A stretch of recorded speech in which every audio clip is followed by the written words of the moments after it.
विघ्नेश्वराय वरदाय सुरप्रियाय लंबोदराय सकलाय जगद्विताय नागाननाय श्रुतियज्ञ विभूषिताय गौरीसूताय गणनाथ नमो नमस्ते।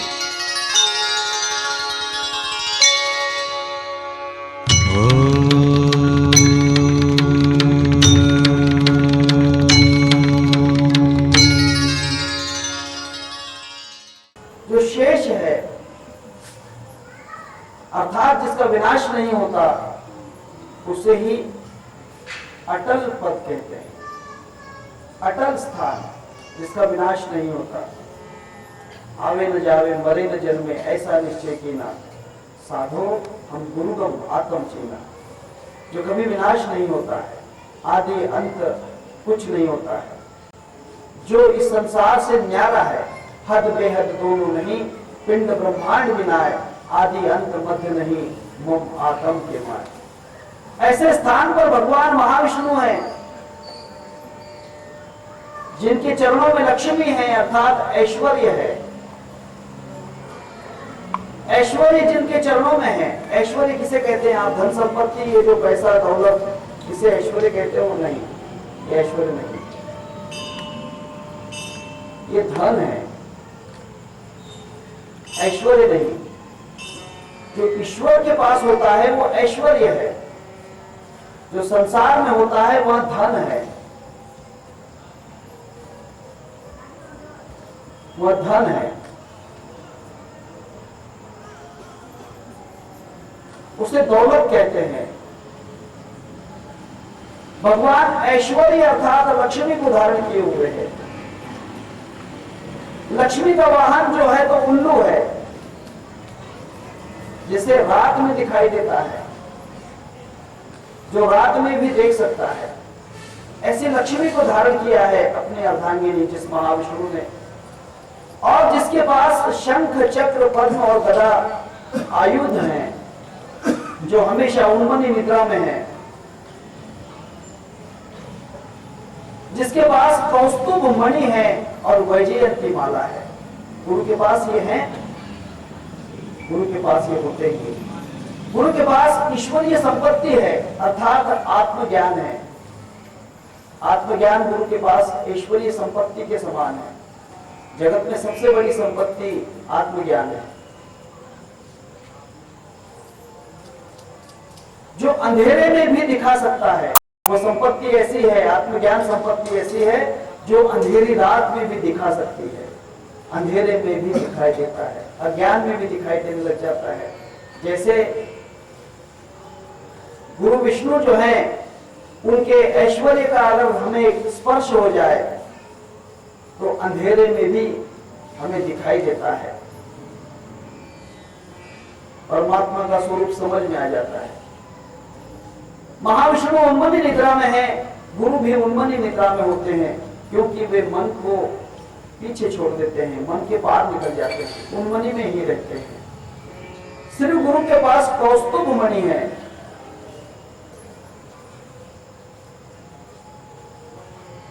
स्तूप कहते हैं खंभे को, स्तंभ को, आधार। ये जो खंभा है ये आधार है इस शेर का। कौ का मतलब अनिर्मित, जो बनाया हुआ नहीं है, कृत्रिम नहीं है, नेचुरल है, अपने आप है। स्तूप का मतलब सबका आधार। भगवान महाविष्णु सबके आधार है, इसलिए उनको पालन करता भी कहते हैं, ऑपरेटर। क्योंकि वे सबके आधार हैं, उसके कारण उन्हें कौस्तुभ मणि प्राप्त है। कंठी कौस्तुभ मणि विराजित, जिनके पास कौस्तुभ है अर्थात अनिर्मित है, किसी ने बनाया हुआ नहीं है, वहां कौस्तुभ भगवान महाविष्णु के पास है। गुरु के पास में भी वहां पालन करने वाली शक्ति है।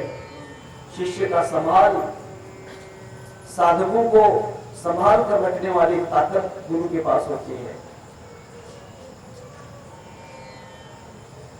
क्योंकि वे बचा सकते हैं। एक जगह बहुत अच्छा कहा है रामदास स्वामी, उनके शिष्य कल्याण के, कथा नहीं कहूंगा, उन्होंने जो श्लोक लिखा है, समर्थाची सेवका वक्र पाहे, असा सर्वभू मंडळी कोण आहे, जयाची लीला वर्णिती लोकतीही, नुपेक्षी कदा रामदासाभिमानी। वह समर्थ है, संभालने के लिए उसमें सामर्थ्य है, ताकत है, कौस्तुभमणि है, वैजयंती माला है, अर्थात विजय निश्चित है, पराजय नहीं होगी, जीत ही होगी, वहां पर पराजय नहीं होगी। एक बार गुरु के सानिध्य में चला गया तो कभी माया से हारेगा नहीं, इस संसार में जीत कर ही जाएगा, वह कभी उसका पराजय नहीं होगा, उसका विजय ही होगा। फिर उसके पास में शंख चक्र पद्म और गदा है।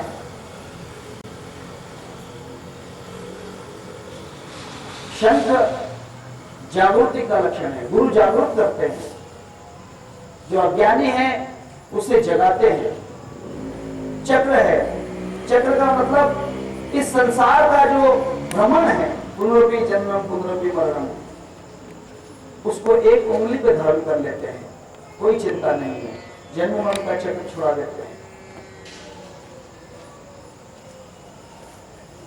पद्म है, पद्म का मतलब कमल, कमल पुष्प प्रतीक है कि जहां पर वो है उस जगह की एक बूंद भी उसे भिगा नहीं सकती। जिस संसार में वह है, गुरु के साथ में रहकर इस संसार की एक बूंद भी उसे छुएगी नहीं। ज्याचे क्षणी अनुग्रह झाला त्याचे क्षणी मुक्त झाला, बंधन काही आत्म्याला बोलूचे नहीं। जिस समय गुरु के शरणों में चला गया, उसके बाद ये माया उसका कुछ नहीं बिगाड़ सकती, कुछ भी माया कुछ कर नहीं पाएगी। कमल का प्रतीक है। गदा है, गदा का मतलब कितना बड़ा भी संकट अगर आ जाए तो उसको दूर करने का सामर्थ्य श्री गुरु में है। परंतु ऐसा होता है कभी कभी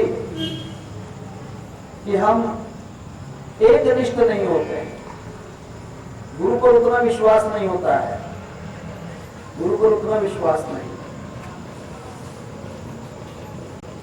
गुरु हमें बचा ही लेंगे, हमारा संकट दूर कर ही देंगे, ऐसा पूर्ण विश्वास गुरु पर नहीं होता है शिष्यों का। वो थोड़ी देर गुरु की प्रार्थना करेगा, फिर थोड़ी देर के बाद में हनुमान जी की, थोड़ी देर के बाद में फिर और कोई दूसरे देवता की, फिर देवी की, फिर गणपति की, फिर राम की, फिर कृष्ण की।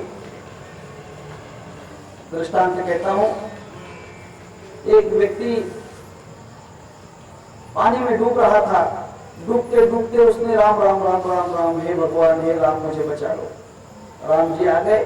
थोड़ी देर उसने सोचा कि राम नहीं बचाएगा, उसने कहा कि हे शिव हे शिव हे शिव ओम नमः शिवाय बचाओ। राम ने सोचा कि मुझे क्या, तो शिव जी बचा ही लेंगे। राम चले गए, शिव जी आए, उसे लगा कि राम ने भी नहीं बचाया, शिव जी भी बचाते या नहीं बचाते। फिर वो धीरे धीरे कहने लगे हनुमान जी हनुमान जी। शिव जी ने सोचा कि कोई बात नहीं, हनुमान जी आ जाएंगे। ऐसा करते करते सब देवता हो गए और पानी में डूब गए, पानी में डूब गए। एक निष्ठता नहीं है, इसी कारण बच नहीं पाते, नहीं तो सामर्थ्य बहुत है।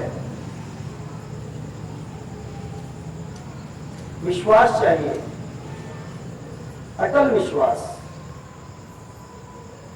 गुरु शब्द सुन कान से और राख अटल विश्वास, उनके ही चरण प्रताप से रोम रोम प्रकाश।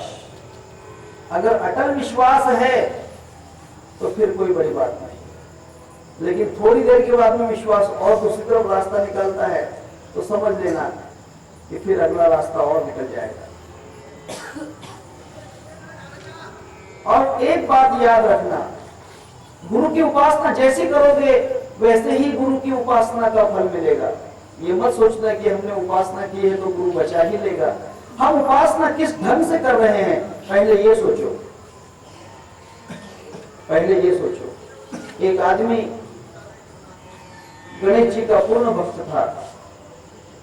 गणेश उत्सव में 10 दिन तक गणपति की मूर्तियां लाकर घर में अच्छा एकदम डेकोरेशन वगैरह करना है, बड़ा ही मंडल स्थापन कर दिया, डेकोरेशन कर दिया।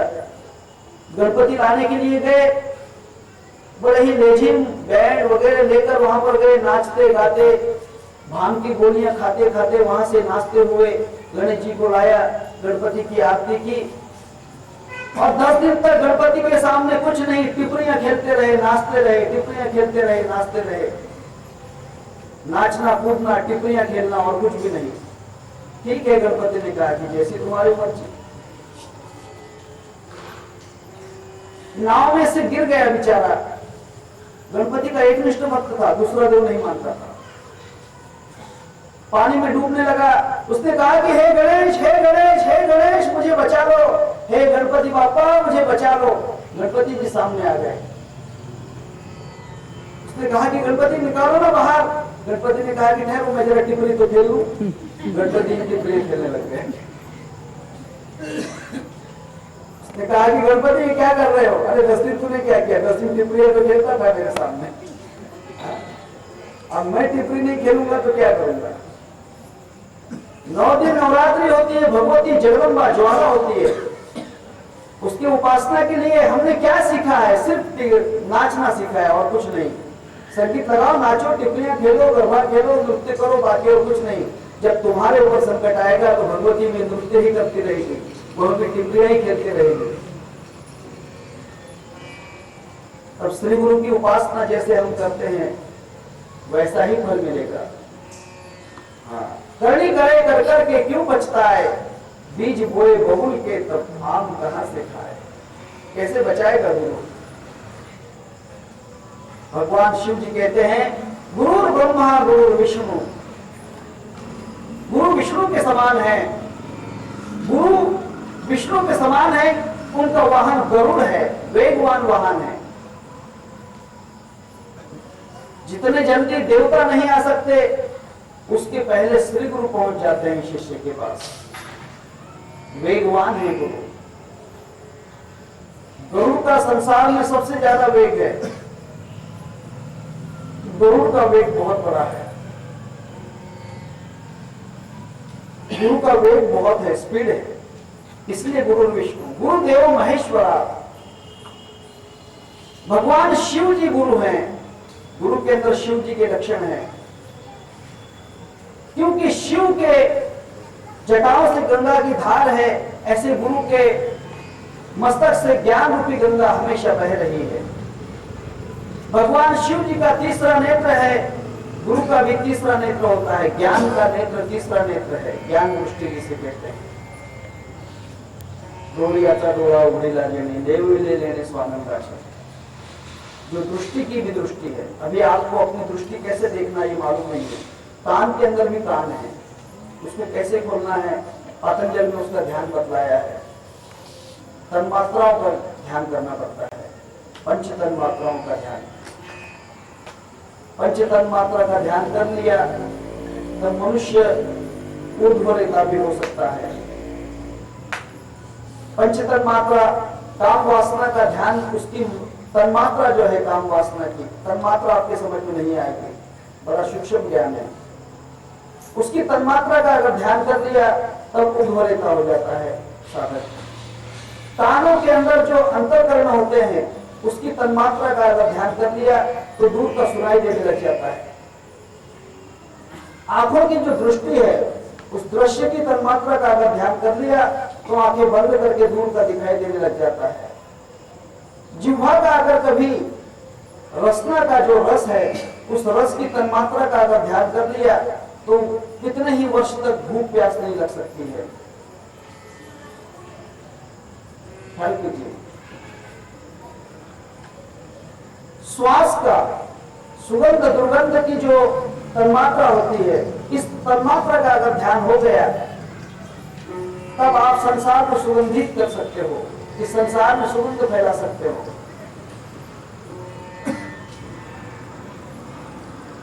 ठीक है, ये आपके समझ में नहीं आएगा। पंच तन्मात्रा का ध्यान, इस शरीर में धारणाएं हैं पांच धारणाएं अगर करोगे तो 5 धारणाओं से 5 तन्मात्रा जागृत होती है। और पंच तन्मात्रा में जैसे आप उस धारणा से ध्यान में विलीन हो जाते हो, वो धारणा वो तन्मात्रा आपके चित्त में एकाग्र होकर फिर उस तन्मात्रा की शक्ति आप में आ जाती है। बहुत अलग बात है। इससे आपको ईशित्व सिद्धि मिल जाती है, ईशित्व सिद्धि। तब कहते हैं कि भगवान शिव जी जो है तीसरा नेत्र उनको है, गुरु के पास भी तीसरा नेत्र होता है। भगवान शिव जी के पास गले में सर्प है, गुरु के पास में भी सर्प है। गुरु जहरीले होते हैं, गुरु के पास जाओगे तो जहर मिलेगा, अमृत नहीं मिलेगा। वे अमृत पिलाकर अमर नहीं करेंगे, वे जहर पिलाकर आपको बचाएंगे। मीठा मीठा सब कोई चाखे, कड़वा चाखे नहीं कोई, जो कोई कड़वा चाखे सबसे मीठा हो। वे आपको कड़वा फल देंगे, संसार का त्याग करवाएंगे। आपकी जो मीठी मीठी बातें हैं उससे आपको छुड़ा देंगे, उससे दूर कर देंगे। जहरीला विष का प्याला है। भस्म लगवा देंगे। भस्म का मतलब भगवान श्री गुरु जो है शिव जी भस्म धारण करते हैं, अर्थात विनाशता को गले लगाते हैं, मृत्यु को गले लगाते हैं। दिलों पर रहते हैं अर्थात देह वासना छोड़ देते हैं। वाघंबर का जो मृग चर्म आसन बनाते हैं, इसका मतलब क्रोध के ऊपर बैठ जाते हैं, क्रोध को दबा देते हैं। त्रिशूल धारण करते हैं अर्थात अधिभौतिक आध्यात्मिक अधिदेविक तीन तापों का विनाश करने की ताकत रखते हैं। डमरू पास में रहता है अर्थात नाद जागृति करते हैं। भगवान शिव जी जो हैं ये जटाजूट धारण करते हैं अर्थात अतिशय पुराने हैं, अनादि हैं। गुरु भी अनादि है, गुरु कोई आज की वस्तु नहीं, गुरु कोई 30 वर्ष 40 वर्ष नहीं, संसार बनने के पहले गुरु है। महाभारत का शांति पर्व पढ़िए, कथा यहां नहीं कहूंगा, भगवत गीता के समय कहूंगा। भगवान गुरुदेव महेश्वरा, गुरु महेश्वर है। उनके पास में जो उनकी अर्धांगिनी है वह पार्वती है, वह ज्वाला है, वह शक्ति है। गुरु का अर्धा अंग शक्ति है। गुरु स्वयं शक्ति का धारण करने वाले हैं। सद्गुरु सामर्थ्य आदि को, क्योंकि गुरु के पास शक्ति है। वह शक्ति व्याघ्र के ऊपर बैठी हुई है, शेर के ऊपर बैठी हुई है। वह शक्ति इतनी क्रोधित है, शक्ति इतनी क्रोधित है कि ब्रह्मांड की अगर कोई भी ताकत आ जाए तो उसे चीर कर रखने की ताकत रखती है। गुरु का इतना सामर्थ्य है कि संसार में अगर कोई ब्रह्मा जी भी सामने आ जाए, यमराज भी सामने आ जाए तो उसको हटाने की ताकत रखती है।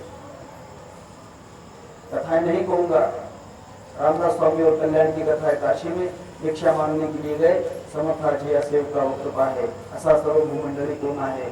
एक ज्योतिषकार ने कहा कि तुम्हें तो रात में 12 बजे मृत्यु आने वाली है, और सही उसकी मृत्यु थी। गुरु जी को कहा रामदास स्वामी को, रामदास स्वामी ने कहा कि कोई चिंता नहीं, मेरी गोद में सो जाओ। रामदास स्वामी की गोद में कल्याण सो गए। सामने यमराज दिख रहा है, सामने यमराज दिख रहे थे। रामदास स्वामी ने कहा हट चले जा। 3 बार यमराज आए, तीनों बार रामदास स्वामी ने उन्हें दूर कर दिया और कल्याण की आयु बच गई। गुरु आयुष्मान बनाते हैं, व्याघ्र धारण किए हुए। पार्वती ज्वाला है अर्थात भस्म करती है, और पार्वती अर्धांगिनी है शिव जी की। श्री गुरु की अर्धांगिनी शक्ति है। और दूसरी बात तो गुरु साक्षात परब्रह्म, साक्षात परब्रह्म है। भगवान ढूंढने की जरूरत नहीं है, गुरु के रूप में ही भगवान विराजमान है। गुरु के ही स्वरूप में भगवान विराजमान होते हैं, गुरु तत्व में ही भगवान विराजमान होते हैं। इसीलिए गुरु साक्षात परब्रह्म।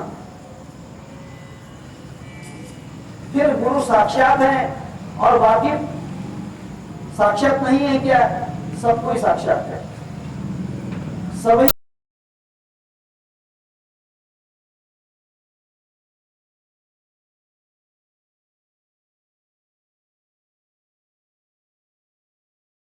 ब्रह्म स्वरूप है, सबका ही रूप परब्रह्म है, परंतु ये साक्षात है, आपके अंदर भी परब्रह्म है। ये मत समझना कि आप में परब्रह्म नहीं है, परंतु वह साक्षात नहीं है, छुपा हुआ है। गुरु में जो परब्रह्म है वह साक्षात है, अर्थात वह अनुभव में लिया जा चुका है, वह साक्षात्कार हो चुका है, इसीलिए गुरु साक्षात परब्रह्म। सामान्य जीवात्माओं को परब्रह्म का दर्शन नहीं, वे उसको जानते नहीं, उसका अनुभव नहीं लिया, इसीलिए उन्हें साक्षात परब्रह्म नहीं कहते हैं। जीव को ब्रह्म कहते हैं, परंतु साक्षात परब्रह्म नहीं कहते। आप सब ब्रह्म रूप हो, लेकिन साक्षात परब्रह्म नहीं। जिस दिन आपको साक्षात्कार हो जाएगा उस दिन आप साक्षात परब्रह्म हैं, उस दिन आप गुरु ही हो। साक्षात्कार हो गया तो फिर आप गुरु ही हो, क्योंकि ब्रह्म साक्षात जिस दिन आपके सामने आ जाएगा, आपके स्वरूप का आपको दर्शन हो जाएगा, उस दिन आप साक्षात परब्रह्म हैं। श्री गुरु अनुभवी होते हैं, ब्रह्मनिष्ठ होते हैं। ब्रह्मनिष्ठ का मतलब जिन्हें अनुभव हो चुका है। गुरु करे तो ऐसा कीजिए, ज्ञानी होवे पूरा जी। ब्रह्मनिष्ठ गुरु ब्रह्म क्षत्रिय। क्षत्रिय का मतलब शास्त्र वेद पुराण जानने वाला, ब्रह्म क्षत्रिय। ब्रह्मनिष्ठ का मतलब ब्रह्म का साक्षात्कार करने वाला, जिसने साक्षात्कार कर लिया है। बिना साक्षात्कार के गुरु पद नहीं है, बिना साक्षात्कार के गुरु पद भी नहीं, और बिना साक्षात्कार के गुरु पद पे धारण होना, दोनों को धोखा लेना है। आप डूबे और डुबावे, वहां से रही हो डूबा, धोखा खा जाओगे। जिसको पूरा तैरना नहीं आता है, उसका हाथ पकड़कर पानी में छलांग लगाओगे तो वो तो डूबेगा ही डूबेगा, आपको भी लेकर डूब जाएगा। इसीलिए गुरु ब्रह्मनिष्ठ होते हैं, ब्रह्म क्षत्रिय होते हैं। वहां साक्षात्कार कैसे किया जाता है यह शास्त्र वे जानते हैं, अर्थात दूसरों को भी साक्षात्कार करवाने का सामर्थ्य रखते हैं। वे ब्रह्म क्षत्रिय हैं। ब्रह्म साक्षात्कार करवाने की जिसमें ताकत है वो ब्रह्म क्षत्रिय है, इसीलिए बड़ा अच्छा पद है। गुरु करे तो ऐसा कीजिए, गुरु करे तो ऐसा कीजिए, ज्ञानी होवे पूरा जी, ज्ञानी होवे पूरा जी। ब्रह्मनिष्ठ गुरु ब्रह्म क्षत्रिय, नहीं तो रहना अनुग्रह जी। ब्रह्मनिष्ठ गुरु ब्रह्म क्षत्रिय, नहीं तो रहना अनुग्रह जी। क्योंकि ब्रह्मनिष्ठ और ब्रह्म क्षत्रिय होना चाहिए। ब्रह्मनिष्ठ का मतलब ब्रह्म साक्षात्कार, गुरु साक्षात ब्रह्म, जिसने साक्षात्कार कर लिया है ब्रह्मनिष्ठ हो चुका है। और ब्रह्म क्षत्रिय का मतलब जिसे ब्रह्म साक्षात्कार करवाने की युक्ति है, ब्रह्म साक्षात्कार करवाने का जिसमें सामर्थ्य है, जिसे वह ज्ञान है, उसे ब्रह्म क्षत्रिय कहते हैं। जो शास्त्रों के द्वारा आपको समझाएगा, वेदों के द्वारा आपको समझाएगा, पुराणों के द्वारा समझाएगा, क्रियाओं के द्वारा समझाएगा, वह ब्रह्म क्षत्रिय है। इसीलिए तस्मै श्री गुरुवे नमः। हे पार्वती, ऐसे गुरु को वंदन करो। गुरु ब्रह्मा गुरु विष्णु गुरुदेव महेश्वरा, गुरु साक्षात पर ब्रह्म, तस्मै श्री गुरुवे नमः। इसके बाद भगवान शिव जी कहते हैं कि उस गुरु को नमन करो, उस श्री गुरु को नमन करो जो हेतवे जगतामेव संसारणार्णव सेतवे प्रभवे सर्व विद्यानां शंभवे गुरवे नमः। जो जगत निर्माण करने के लिए कारण है, जगत जिसके कारण निर्माण होता है, उसी ने हमको पिंड दिया, उसी ने हमको प्राण दिया, पशु रूप से उसी ने बना हमें इंसान दिया, पाप पुण्य जो कुछ था हमारा जुदा जुदा कर छान दिया। अर्थात जो पिंड देता है, जो निर्माण करने का सामर्थ्य रखता है, और संसार रूपी जो सागर है उसका पुल है, उसका सेतु है। पुल का, सेतु का मतलब पुल। इस संसार का और मोक्ष का जो बीच का पुल है, वह श्री गुरु है।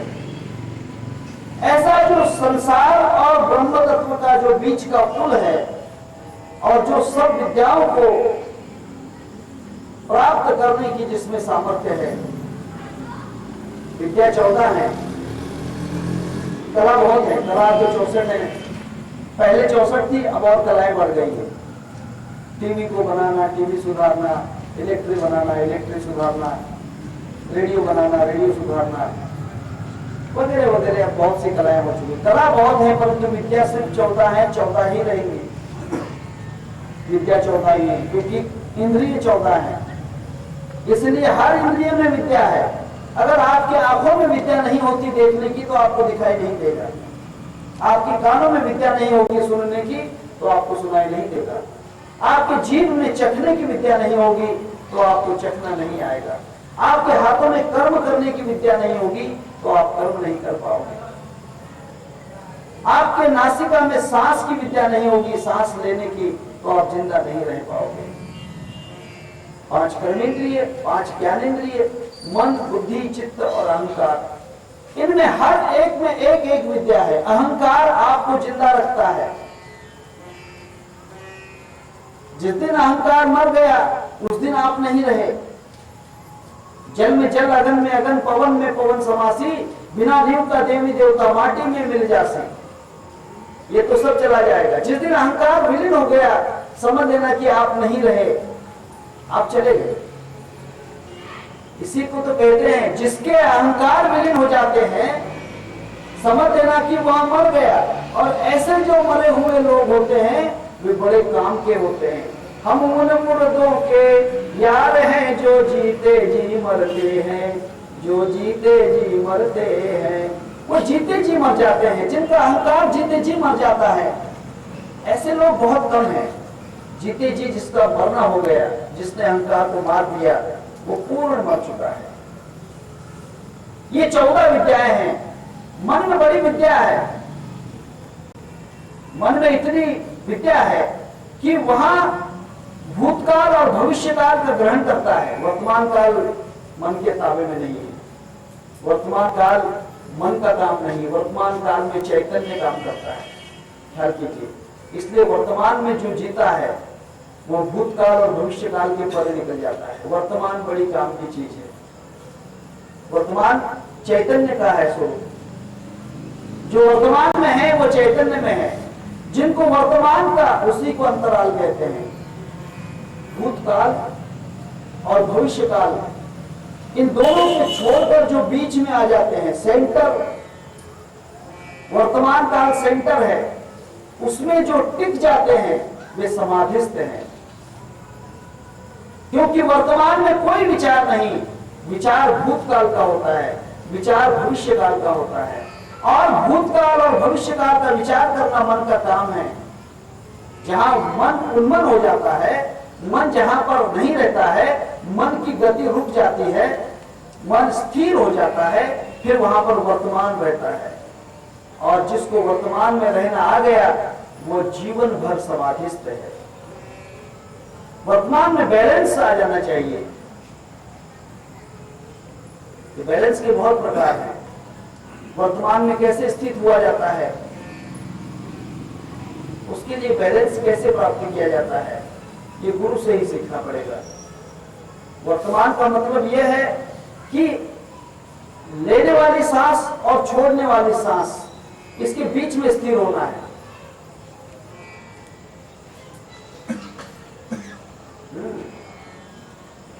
आवागमन के बीच में मनवा दे ठहराए, शांति वही उन्मनी वही सुषमना वही कहलाए। आवागमन के बीच में सांस लेना और सांस छोड़ना, इसके बीच में मन को ठहराना है, फिर मन उन्मन होता है। मन ऐसे उन्मन नहीं होगा। 7 जन्म भी कोशिश करोगे तो मन उन्मन नहीं होगा।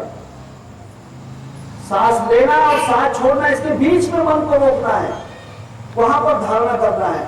कैसे करना है, गुरु कृपा चाहिए। आवागमन के बीच में और मनवा दे ठहराए, शांति वही उन्मनी वही सुषमना वही कहलाए। वहीं पर शांति है, वहीं पर उन्मनी है। शांति भी वही है, उन्मनी भी वही है। तो बैलेंस कैसे प्राप्त किया जाता है? हमारे जो 14 इंद्रिय हैं, मन, बुद्धि, बुद्धि विचारों का संग्रह करने का कार्य करती है। बुद्धि के अंदर भूतकाल, भविष्यकाल और वर्तमान काल है। फिर बुद्धि से एक शाखा निकलती है विवेक की, वह इंद्रियातीत है। विवेक की शाखा जिसमें अंतर्मन पहुंचता है, बहिर्मन नहीं, अंतर्मन वहां पर काम करता है, उसे विवेक कहते हैं। फिर विवेक से एक शाखा और निकलती है जिसे प्रज्ञा कहते हैं, जहां पर मन नहीं रहता है, तुर्यावस्था होती है। फिर प्रज्ञा से एक शाखा निकलती है ऋतुम्भरा की, जो स्वयं बुद्ध अवस्था है, मोक्ष अवस्था है, मोक्ष अवस्था है, निर्वाण अवस्था है, स्वयं ज्ञान का स्रोत है, स्वयं ब्रह्म स्वरूप है। ऐसी शाखाएं हैं। मन, बुद्धि और चित्त, मैंने कहा कि चित्त से पूरा जो ब्रह्मांड का खेल है चित्त के ऊपर है। चित्त कला है, चित्त शक्ति है। चित्त भगवान का वास्तव स्थान है। एक जगह बहुत अच्छा कहा है, भगवान 4 जगह मिल सकता है। भगवान 4 जगह, 4 पते हैं ब्रह्म के। 4 जगह कहां मिलेगा भगवान? 4 पते हैं ब्रह्म के, सत, चित्त, आनंद। चौथा ज्ञान स्वरूप है, कहते वेद और सत्य। पहला सत्य में मिल जाएगा। सत्य कब मिलेगा? जब ये असत्य संसार हट जाएगा, ये संसार की वासना नष्ट हो जाएगी, देह भाव नष्ट हो जाएगा, तब ब्रह्म मिल जाएगा। दूसरा चित्त में, चित्त अगर शुद्ध हो जाएगा, जिसके अंदर का मैंने कहा ना पहले आपको, अनुमान, प्रमाण, विपर्य, स्मृति, निद्रा, मूढ़, क्षिप्त, विक्षिप्त, एकाग्र और निरुद्ध, ये चित्त के अंदर की क्लेश और वृत्तियां दूर हो जाती हैं, फिर आपको ब्रह्म मिल जाएगा। 4 पते हैं ब्रह्म के, सत, चित्त। तीसरा आनंद है। आनंद जो है, ख्याल कीजिए, आनंद 3.5 प्रकार का है। आनंद की अवस्था 3.5 प्रकार की है। 3.5 अवस्थाओं का आनंद है। एक विषयानंद है जो आधा आनंद है। विषयानंद पूरा नहीं, विषयों का आनंद आप अकेले नहीं ले सकते। विषयों के आनंद के लिए विषय की आवश्यकता है। अगर काम भावना का आनंद लेना है तो आप अकेले नहीं ले सकते, वहां स्त्री की आवश्यकता है। रसना का आनंद लेना है, रस रूपी विषय का, तो वहां भोजन की आवश्यकता है। दृश्य रूपी विषय का अगर आनंद लेना चाहते हो तो दृष्टि की आवश्यकता है। शब्द रूपी विषय आनंद लेना चाहते हो तो शब्द की आवश्यकता है। और बहुत सी बातें हैं, शब्द, स्पर्श, रूप, रस, गंध, ये 5 विषय जो हैं, विषयानंद जो होता है उसके लिए 2 चीजों की आवश्यकता होती है, सब्जेक्ट और ऑब्जेक्ट, साधना और साधक। साधन चाहिए किसी भी चीज से। साधन, इमली है तो खटास आपको समझेगी, उसका विषय समझ में आएगा।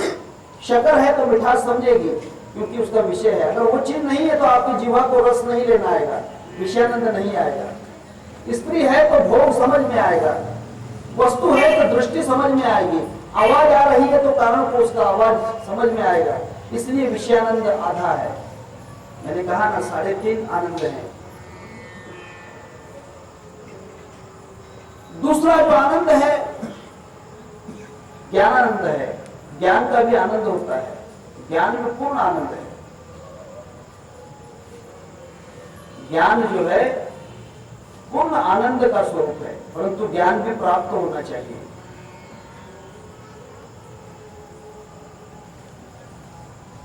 एक ज्ञान का आनंद है जो पूर्ण है। ज्ञान कभी भी अधूरा नहीं है, प्रकाश कहीं भी अधूरा नहीं। प्रकाश की एक किरण भी अगर आ जाए तो पूरा सूरज है। कैसे आप कहोगे एक किरण में भी सूरज है? बिल्कुल, एक किरण भी सूरज है। एक किरण भी अगर हो तो पूरा सूरज है। अगर आपके मकान में कहीं बारीक एक छिद्र है एक छिद्र है, उसमें से सूरज की एक किरण आ रही है, वहां पर आईना रख दो और उस आईने के अंदर देखो, पूरा सूरज का बिंब आपको दिखाई देगा, पूरा प्रतिबिंब दिखाई देगा। सोने की एक रत्ती भी सोना है, गोल्ड जो होता है उसकी एक रत्ती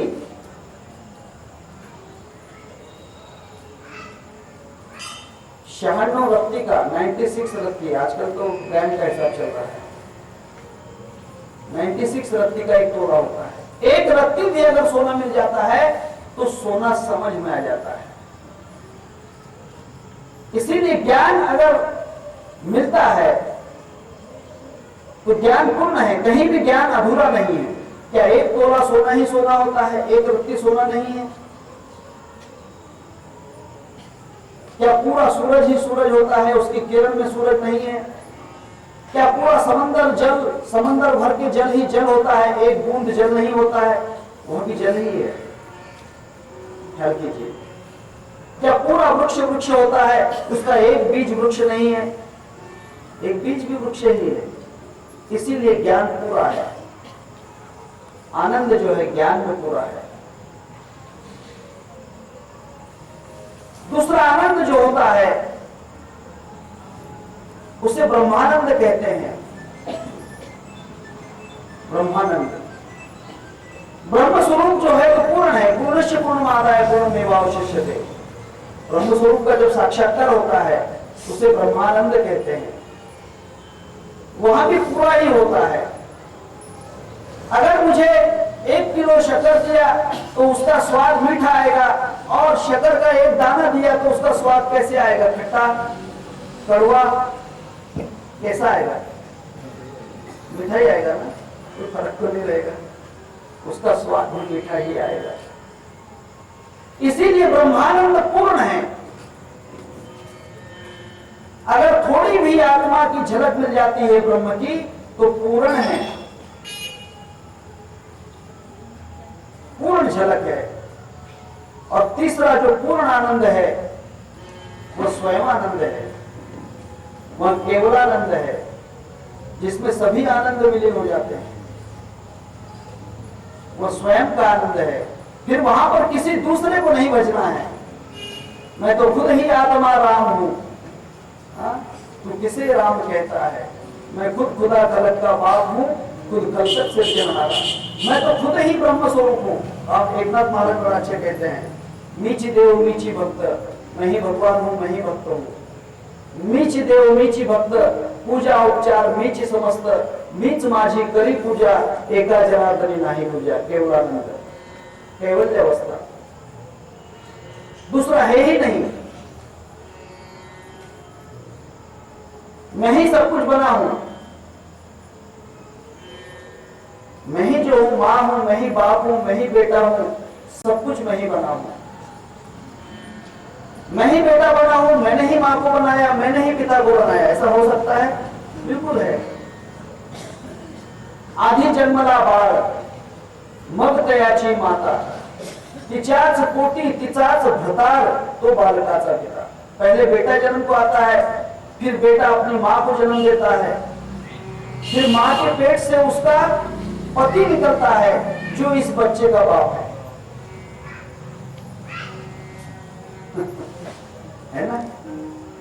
आधी जन्मला बाळ, मग दयाची माता, तिच्याच पोटी तिचाच भतार, तो बालकाचा पिता। देखिए, नाले होते हैं छोटे छोटे, पानी की नहरें जो रहती हैं, वे नाले छोटे बच्चे हैं, उनसे नदी बनती है। नाले नाले मिलकर नदियां बन जाती हैं, और नदियां नदियां मिलकर, नदी का जल मिलकर सागर बनता है। उसी सागर की भाप होती है, उसके बादल बन के फिर नाला बनता है। आधी जन्मला बाळ, पहले नाला बनता है, नाले से नदी बनती है, और नदी से सागर बन के उसी सागर की भाप से फिर वो नाला बनता है। आधी जन्मला बाळ, मग दयाची माता, तिच्याच पोटी तिचाच भतार, तो बालकाचा पिता। बहुत अच्छा लिखते हैं। कलाम में मस्त यूं बोला, बैरून मर्दाना, खुदा के 2 बरस पहले था मेरा हाल मस्ताना। उम्र में 2 बरस बड़ा हूं मैं अपने खुदा से, खता कर माफी अल्लाह, मेरा हाल फकीराना। मैं खुदा से 2 साल बड़ा हूं। इसे केवल आनंद कहते हैं, मस्ती है, केवल आनंद है, ये केवल आनंद है, ये केवल आनंद है। इस आनंद में वहां सबका बाप हो जाता है।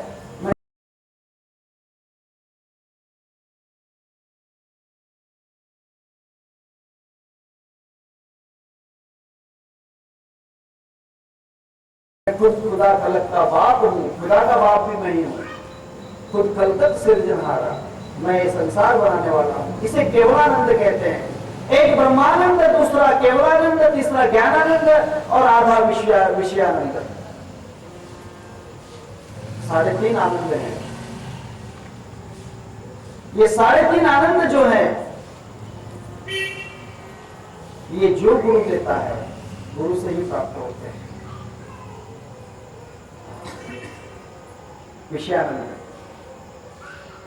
गुरु ऐसा मत समझिए, आपको जो पहचान है, जो समझ है, उसे गुरु कहते हैं। जो पागल होते हैं उसके अंदर ज्ञान नहीं, ज्ञान रूपी गुरु नहीं है, इसीलिए उसे अच्छा क्या है बुरा क्या है ये पता नहीं है, उसे कुछ मालूम नहीं, इसलिए वो विषयानंद भी नहीं ले सकता। ब्रह्मानंद की, ज्ञानानंद की और केवलानंद की तो बात ही और है। इसीलिए 3.5 आनंद हैं। और जो गुरु के अंदर, ख्याल कीजिए, 3.5 आनंद हैं, वह जगत के निर्माण का कारण है, जिसमें 14 विद्या हैं। ऐसे गुरु को मैं प्रणाम करता हूं। शंभवे गुरुवे नमः। फिर कहते हैं, भगवान शिव जी कहते हैं, अज्ञानतिमिरन्धस्य ज्ञानांजन शलाकया चक्षुर उन्मीलितं येन तस्मै श्री गुरुवे नमः। हे पार्वती, अज्ञान रूपी अंधेरे से, जो आंखों में अंधेरा छाया हुआ है और जिसके नेत्रों से ज्ञान प्राप्त होकर इन अंधेरे को दूर किया जाता है, ज्ञान अंजन आंखों को मिल जाता है और जो बंद आंखों को उजाला दिखा देता है, उस गुरु को मैं वंदन करता हूं। अज्ञान रूपी जो रात है, अज्ञान में दिखाई दे देता, अंधेरे में दिखाई दे देता है। अंधेरा दृष्टि देखो त्याचे नाव में उच्चार, धर्म जागो सदैव सदैव पापोपकार। अंधेरा दृष्टि देखो त्याचे नाव में उच्चार। जो अंधों को आंखें देता है, अर्थात जो अज्ञानियों को ज्ञानी बना देता है, जिसकी दृष्टि से भगवान दिखाई नहीं देता है, उसको भगवान दिखाने की दृष्टि दे देता है, देखने की दृष्टि देता है, ज्ञान का अंजन दे देता है। मग डोलिया अंजन भेटे सहज दृष्टि सी हटा बुटे, दृष्टि को दिखाई देने लग जाता है। भगवान शिव जी कहते हैं कि हे पार्वती, जो गुरु इस अंधेरी रात में अंधी आंखों को ज्ञान अंजन देकर उसे दिखाई देखने की शक्ति दे देता है, उस गुरु को मैं वंदन करता हूं। गुरु की ज्ञान देने की दृष्टि जो होती है वो बहुत प्रकार की है। गुरु एक तरह से ज्ञान नहीं दे सकते। कोई गुरु कैसे ज्ञान दे देगा, कोई कैसे दे देगा, इसका कोई तरीका नहीं बता सकते। हर गुरु का अपना अपना ढंग है, कौन किस तरह से उसको उत्तेजित कर सकता है, जीवात्मा को उसमें ज्ञान प्रकट करवा सकता है, ये कोई नहीं कह सकता। कहते हैं गुरु की लहर है, कब ज्ञान का अंजन मिल जाए ये बोल नहीं सकते। ख्वाजा गरीबन नवाज मोइनुद्दीन चिश्ती, उनके पास में निजामुद्दीन औलिया बहुत दिनों से उनके पास रहते थे। निजामुद्दीन औलिया को साक्षात्कार हो गया, प्रकाश दिखने लग गया, आत्म साक्षात्कार हो गया। गुरु समझ गए इसे उजाला दिखाई दिया है, लेकिन अहंकार ने घेर लिया है। इसका अहंकार तोड़ने के लिए और कहीं भेजना पड़ेगा। गुरुजी ने कहा कि हे निजाम, एक काम करो, मेरे एक मित्र हैं शेख फरीद शकरगंजी बाबा, बाबा शेख फरीद, उनके पास जाओ और ये चिट्ठी उनको दे दो। चिट्ठी लिखी थी, निजाम उनके पास चिट्ठी लेकर गए। रात का समय, अंधेरे में चिट्ठी। अब निजाम जरा जल्दबाजी वाले थे, महाराज अभी दे दो ना, महाराज अभी सिद्धि दे दो ना, महाराज अभी चमत्कार बता दो ना।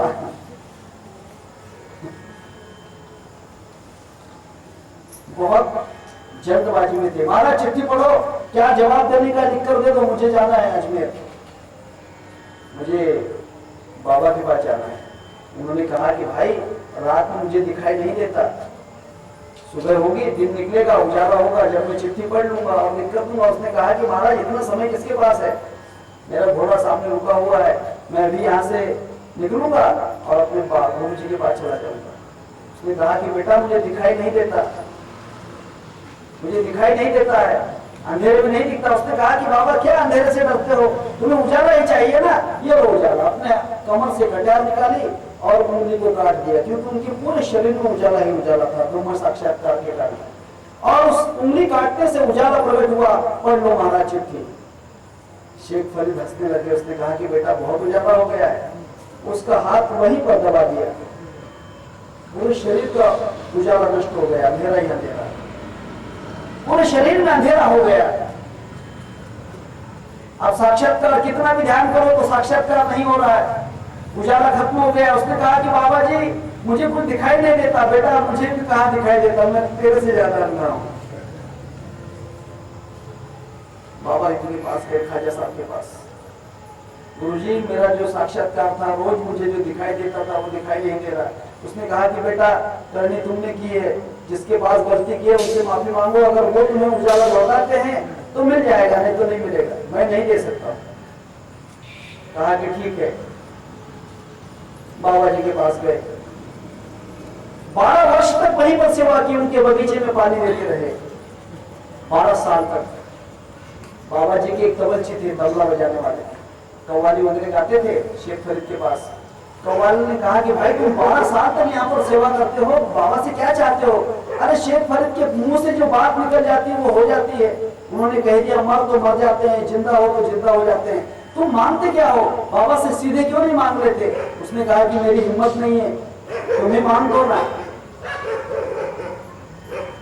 उसने कहा कि मेरा उजाला जो है वो नष्ट हो चुका है, मेरी जो वलियाद है, वलियाद का मतलब मेरा जो साक्षात्कार है वो नष्ट हो चुका है, मुझे मेरी वलियाद मांग दो, मेरा साक्षात्कार मांग दो। तवज्जी ने कहा कि ठीक है मैं मांगता हूँ बाबा से। नजदीक वाले थे तबला बजाने वाले, बाबा के पास। उन्होंने कहा कि बाबा जी एक बात कहूँ। कहा बेटा कभी मांगते नहीं हो, क्या मांगना है मांगो। ने कहा कि बाबा जी वो जो निजाम है ना, उस निजाम को एक बार बोल दो ना हो गया।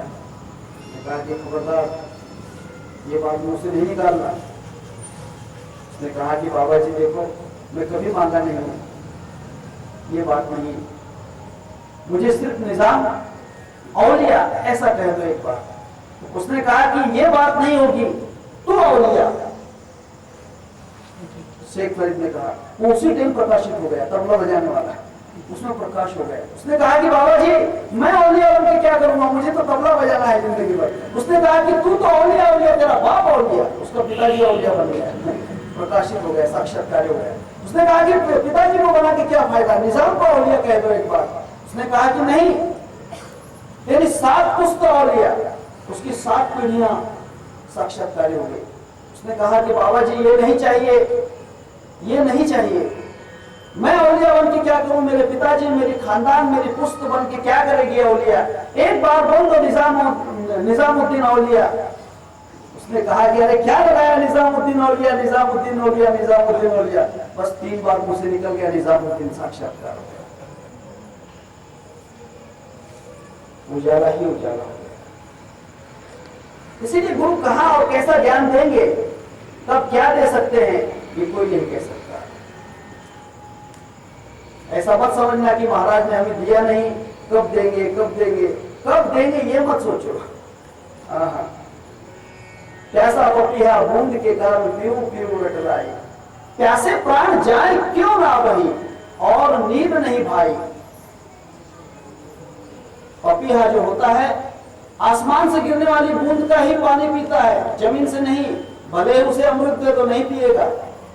आसमान से गिरने वाली बूंद चोंच खुली रहती है रात और दिन, और प्यू प्यू प्यू आवाज देते रहता है। एक बूंद अगर गिर गई तो एक साल भर की प्यास मिट जाती है, लेकिन कौन से वर्ष में बूंद गिरेगी ये नहीं कह सकते। शिष्य का भी कर्तव्य वही है, वह गुरु के आशीर्वाद की बूंद का इंतजार करे। प्यासा पपीहा बूंद के कारण पीऊ पीऊ रटलाई, प्यासे प्राण जाए क्यों ना बही और नींद नहीं भाई। चलो दूसरा गुड़ कर लेते हैं, चलो दूसरे के पास चले जाते हैं। बाबा ने तो कुछ दिया नहीं, बाबा तो कुछ देते नहीं, और दूसरे के पास और तीसरे के पास और चौथे के पास। कितना भटकोगे, क्योंकि तुझे चोंच पसारना नहीं आती। कहीं भी जाओगे खाली रह जाओगे, कहीं भी जाओ तो खाली रह जाएगा। चाहे संसार में कहीं भी जाएगा खाली रह जाएगा, क्योंकि बूंद को कैसे ग्रहण करते हैं ये नहीं मालूम। तब भगवान शिव जी कहते हैं कि हे पार्वती, गुरु वे होते हैं जो ज्ञान की शलाका से उसकी आंखें खोल देते हैं। इसीलिए हे पार्वती, गुरु जो होते हैं, त्वं पिता त्वं च मे माता त्वं बन्धुस्त्वं च देवता संसार प्रतिबोधार्थम तस्मै श्री गुरुवे नमः। हे श्री गुरु, तुम मेरे पिता हो क्योंकि तुमने मुझे जन्म दिया, जीव से शिव बनाया। तुम मेरी माता हो क्योंकि तुम मुझे पालन करती हो, ममता देती हो। गुरु के दिल में बहुत बड़ी ममता है। गुरु इतने दयालु होते हैं, संत इतने दयालु होते हैं कि और कोई ममता नहीं दे सकता। संत बड़े दयाल के शीतल जिनका अंग, तपन बुझावे औरों की ओर दे दे अपना रंग। गुरु के समान तो कोई भी है ही नहीं संसार में। कृपा का दान देने वाला और कोई नहीं है। माता क्या देगी? 9 महीने 9 दिन तक बोझा देगी, कुछ दिनों तक दूध पिलाएगी, फिर बाद में जरा चूक गए तो चांटा मार देगी। पिता क्या देगा? हर मास का शरीर दे सकता है। भाई क्या देगा? कहीं झगड़ा हुआ तो थोड़ी मदद कर देगा, और कुछ नहीं। संसार में कोई कुछ नहीं देगा। माता पिता बंधु बहन कोणी न पवे निर्वाणी, इष्ट मित्र सखे सज्जन हेतर सुखाची मांडणी, एकला में दुख भोगी कुंभ पाप दाचणी, देते कोणी सोडवे नायका सद्गुरु वाचन। क्योंकि दूसरे कोई उतना तुम्हें प्रेम नहीं दे सकते, ममता तुम्हारे ऊपर नहीं लुटा सकते जितने गुरु लुटा सकते हैं। क्योंकि गुरु का रिश्ता आत्मा से होता है, माता पिता भाई बंधु का रिश्ता शरीर से होता है। गुरु आत्मा से बांध लेता है, बाकी परिवार वाले संसार वाले शरीर से बांधे हुए हैं। आपको गुरु आत्मा से बांधता है। गुरु का आत्मबंधन है। त्वं पिता च त्वमेव मे माता त्वं च मे माता त्वं बन्धुस्त्वं च देवता। तुम मेरे भाई हो और तुम ही देवता हो। भाई इसलिए है कि वहां हर काम में आपकी मदद करेगा। अस्ता पाठी रखा, सद्गुरु सारिखा अस्ता पाठी रखा, वहां आपके पीछे पीछे चलेगा, मदद करता रहेगा। ये समझ में नहीं आएगी आपके बात। रामदास स्वामी, शिवाजी महाराज का काल था, रामदास स्वामी के वहां पर मुस्लिम औरंगजेब बादशाह का राज्य था। रामदास स्वामी का परम शिष्य कल्याण, उनके लोगों ने रामदास स्वामी को पकड़ लिया और कारागृह के अंदर रख दिया, जेल में। जेल में रखने के बाद में रामदास कल्याण जो था उससे पूछा कि बतला तेरा गुरु कहाँ है रामदास? अगर रामदास को हम लोग कैद करते हैं तब शिवाजी हमारे कैद में आ जाएगा, बतला तेरा गुरु कहाँ है? उसने कहा कि मेरा गुरु मेरे अंदर है, मेरा गुरु मेरे अंदर है। हंटरों से मारना शुरू किया, कुछ भी याद नहीं किया। हंटर लगते थे, जय गुरु, फिर हंटर मार दिया, जय गुरु। आवाज रामदास स्वामी के कानों में गई कि मेरा शिष्य मुझे पुकार रहा है। रामदास स्वामी उसी क्षण अपने मनोवेग से उस कारागृह में प्रवेशित हुए, जेल में गए और कल्याण को कहा कि कल्याण तू ये जेल से चला जा। उसने कहा कि महाराज यहाँ हंटरों से मारते हैं, आप मेरे लिए क्यों मार खाते हो? मुझे मार खाने दो, कोई बात नहीं, लेकिन आप तो गुरु। उसने कहा कि कल्याण तू हट जा। अरे वो गुरु किस काम का है जो शिष्य को न बचा सके? कल्याण को वहां से जेल से बाहर निकाल दिया और रामदास स्वामी जेल में बैठे हैं। बहुत हंटर मारे। पहले तो हंटर मारते समय जय गुरु कहा जाता था,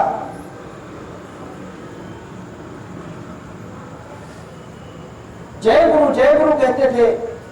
रामदास जी को हंटर मारे, आवाज बदल गया, ब्रह्मास्मि। हंटर मारा, ब्रह्मास्मि। हंटर मारा, ब्रह्मास्मि। उसने कहा कि तू कौन है? उसने कहा कि तू जिसको ढूंढने के लिए मेरे शिष्य को पकड़ के लाया था, मैं वही रामदास हूं।